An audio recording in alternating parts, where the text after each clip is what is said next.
تو میں یہاں پہ واضح کرتا ہوں ایک بات کو کہ جو انہوں نے لیٹر لکھنے سے پہلے ہی کاروائیاں شروع کر دیں اور وابڈا کے ذریعے لوگوں کو ایف آئی آر دینا شروع کر دیں، تو پھر آپ نے جب بات چیت نہیں کرنی تو لیٹر کیوں لکھا آپ نے پھر؟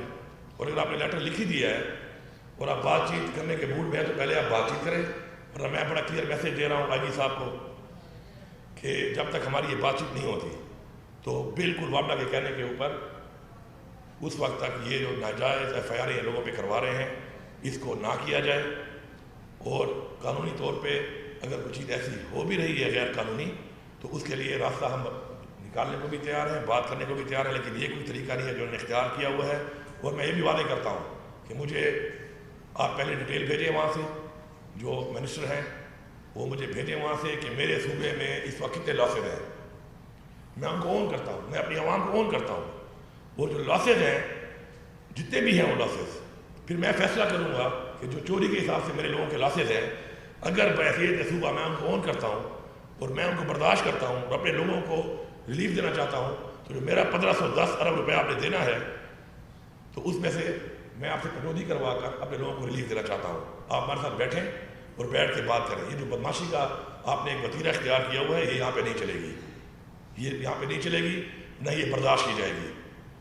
اور ہمارے لوگوں کو بار بار آپ کہہ دیتے ہیں کہ جی چور چور، یہ دوبارہ یہ لفظ بھی آپ نہ استعمال کریں. آپ کی بڑی مہربانی ہے، ہمارے لوگوں کی بڑی قربانیاں ہیں. ہمارے لوگوں نے اس پاکستان کے لیے پاکستان بننے سے لے کے اب تک بڑی قربانیاں دی ہیں. یہ لفظ اس کے بعد میں کسی کے منہ سے نہ سنوں کہ میرے صوبے کے لوگوں کے بارے میں یہ لفظ استعمال کرے کہ ہم چوری کرتے ہیں. چوری ہم کرتے نہیں ہیں، پھر چوری آپ کا ڈپارٹمنٹ کرواتا ہے. وابڈا کے افسران، وابڈا کے لائن مین، وابڈا کے سپرنٹینڈنٹ کے بغیر کوئی ایک یونٹ بھی چوری نہیں کر سکتا. پھر آپ کہو کہ آپ کا محکمہ چور ہے، آپ کا ڈپارٹمنٹ چور ہے، آپ کے افسران چور ہیں، بجائے آپ میری عوام کو چور کہتے ہیں. نیکسٹ ٹائم میں لفظ برداشت نہیں کروں گا. آپ بیٹھیں ہمارے ساتھ پہلے بات کریں، بات کرنے کے بعد پھر میں اون کروں گا اپنے صوبے کے لوگوں کو.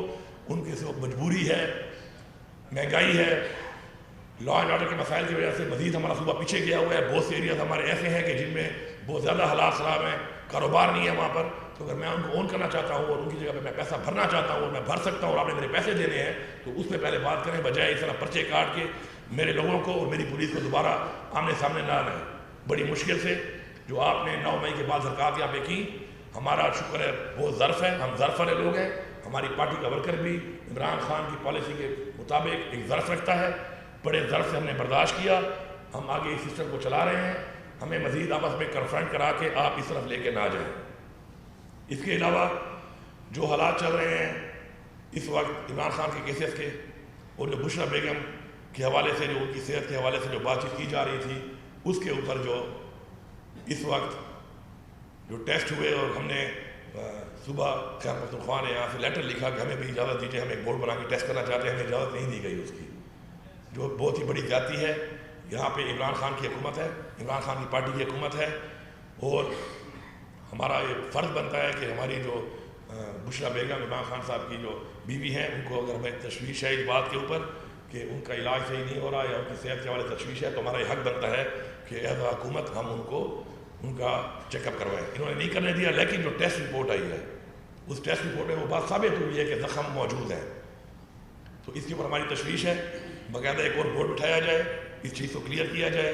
اس طرح کی حرکتیں کر کے مزید حرکتیں کر کے آپ کس طرف لے جانا چاہتے ہیں پاکستان کو، کس طرف لے جانا چاہتے ہیں اس نظام کو، ہمیں سمجھ نہیں آ رہی. لیکن ہمارا جو ایک جائز حق ہے، ہمارا جو ایک پرامن احتجاج کرنے کا حق ہے، ہمارا ریلیز کرنے کا حق ہے، ہمارا کیمپین کرنے کا حق ہے، وہ حق ہم سے بار بار چھینا جا رہا ہے. ہم یہ برداشت کر رہے ہیں. میں آج یہ اعلان کر رہا ہوں کہ بحیثیت وزیر اعلیٰ اس کے بعد میں خود جاؤں گا اور پاکستان کے ہر صوبے میں اپنے ورکر کنونشن کروں گا، اپنے ورکرز کے پاس جا کے ہر صوبے میں جا کے جلسے کروں گا، اپنے جائز مطالبات کی ڈیمانڈ کروں گا اور پھر میں دیکھتا ہوں کہ مجھے کون روکتا ہے. یہ کوئی طریقہ نہیں ہے جو انہوں نے اختیار کیا ہوا ہے. ہم بار بار برداشت کر رہے ہیں. ہمارا لیڈر غیر قانونی طور پہ اس وقت جیلی پرچوں میں، جیلی کیسوں میں وہ قید ہے. اس کے بعد مزید آپ بارہا آپ ریپیٹ کر رہے ہیں وہ چیزیں کہ جن چیزوں کو ہم برداشت کر کر کے مزید ہماری برداشت ختم ہو رہی ہے.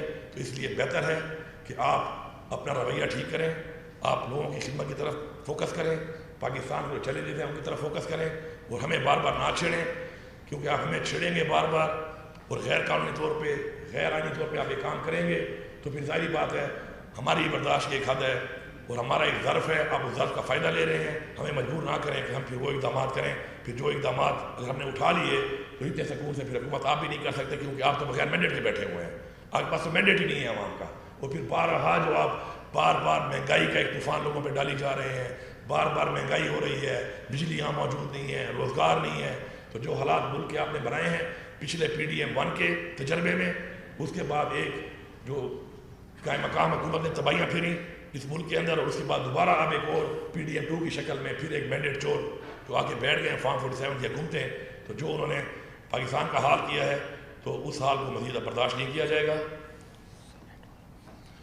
اور ہمارا چونکہ آبجیکشن لگا تھا سینٹ کے حوالے سے جو الیکشن کے اوپر, جو الیکشن انہوں نے ملتوی کیا اور کہا کہ آپ ان جیلی نوٹیفائڈ ریزرو سیٹ جن کا حق ہی نہیں بنتا ہے آئین کے مطابق, اور یہ میں پوری قوم کو بتانا چاہتا ہوں کہ آئین کے اندر کہیں بھی نہیں لکھا ہوا کہ اگر ایک پارٹی کا مینڈیٹ ہے اور اگر اس کی کسی وجہ سے وہ روکا گیا ہے ریزرو سیٹ کو تو کسی اور پارٹی کو دیے جا سکتے ہیں.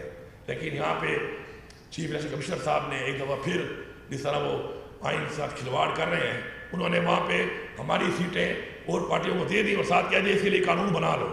یہ پہلی دفعہ ایسا ہوا ہے کہ میں یہ نادر شاہی حکم دے رہا ہوں اور قانون بعد میں بنا لو آپ. تو ہمارا آبجیکشن یہ تھا کہ ہمارا سنی اتحاد کونسل کے اوپر ٹکٹ کے اوپر کوئی پارلیمنٹرین نہیں تھا. تو اب ایک ایسا جنرل کوہاڑ سے ہمارا ایک MP آ چکا ہے اور ایک ضمنی الیکشن میں ہمارا ایک MNA آ چکا ہے سنی اتحاد کونسل کی ٹکٹ کے اوپر. تو ہمیں اپنا یہ حق واپس دیا جائے. ہم اس کے لیے اپیل بھی کر رہے ہیں, ہم عدالت میں بھی جا رہے ہیں, ہم اس پہ ریویو بھی کر رہے ہیں, اور ہمیں سمجھتے ہیں کہ چیف الیکشن کمشنر صاحب مہربانی کریں, آپ جس حد تک جا رہے ہیں آپ ایکسپوز ہو چکے ہیں, مزید آپ یہ حدیں کراس نہ کریں. کسی کے مینڈیٹ کو اس طرح چوری پہلے آپ نے کیا, اس کے بعد ریزرو سیٹ پہ آپ نے ہماری سیٹیں کسی اور کو دے دی. یہ بار بار جو آپ یہ کر رہے ہیں, آپ چاہ کیا رہے ہیں, آپ کیا کروانا چاہ رہے ہیں, یہ آپ کا کیا مقصد ہے, میری سمجھ سے بالا تر ہے. لیکن میں آپ کو پہلے ریکویسٹ کر رہا ہوں, التجا کر رہا ہوں کہ آپ قانون کے مطابق ہماری اب سیٹیں واپس کریں, اور سیٹیں واپس دینے کے بعد سینٹ کا جو ایوان ہے وہ KP کے بغیر ہے. آپ نے یہاں پہ تو الیکشن نہیں ہونے دیا کہ جی یہاں پر ایوان پورا نہیں ہے, لیکن وہاں پہ سینٹ چیئرمین کے الیکشن میں پورے صوبے کے لوگ نہیں تھے سینیٹرز, اور آپ نے وہاں الیکشن ہونے دیا. تو اگر آپ یہ سمجھتے ہیں کہ قوم بیوقوف ہے تو قوم بیوقوف نہیں ہے, آپ ایکسپوز نہیں, آپ ننگے ہو چکے ہیں اور آپ مزید ننگے ہو رہے ہیں. تو مہربانی کریں اس نظام کو مزید ننگا نہ کریں. یہ نظام کوئی آپ کی ملکیت نہیں ہے. پاکستان کا آئین اور قانون جو چیز کہتا ہے اس کے مطابق چلیں, اور اس کے مطابق چل کے پاکستان کی عوام کو ریلیف دیں, اور پاکستان کے آئین کا تحفظ کرنا ہمارا فرض ہے, ہم کریں گے اور ہر تک جائیں گے. کہ میری یہ ریکویسٹ ہے کہ سب چیزوں کے اوپر ہمارے ساتھ بیٹھ کے بات کی جائے, اپنا حق دیا جائے, اور جو باتیں میں نے کی ہیں ان کے اوپر اگر پراپرلی ہمارے ساتھ بیٹھ کے ان کا حل نہ نکالا گیا تو پھر احتجاج کا حق ہم رکھتے ہیں, اور یہ احتجاج بھرپور احتجاج ہوگا. اور پھر آپ کو ہم اپنا وہ کہتے ہیں نا کہ حق اگر مانگنے سے نہ ملے تو چھین کے لینا پڑتا ہے, تو پھر انشاءاللہ ہم حق چھین کے لینا بھی جانتے ہیں انشاءاللہ. Thank you.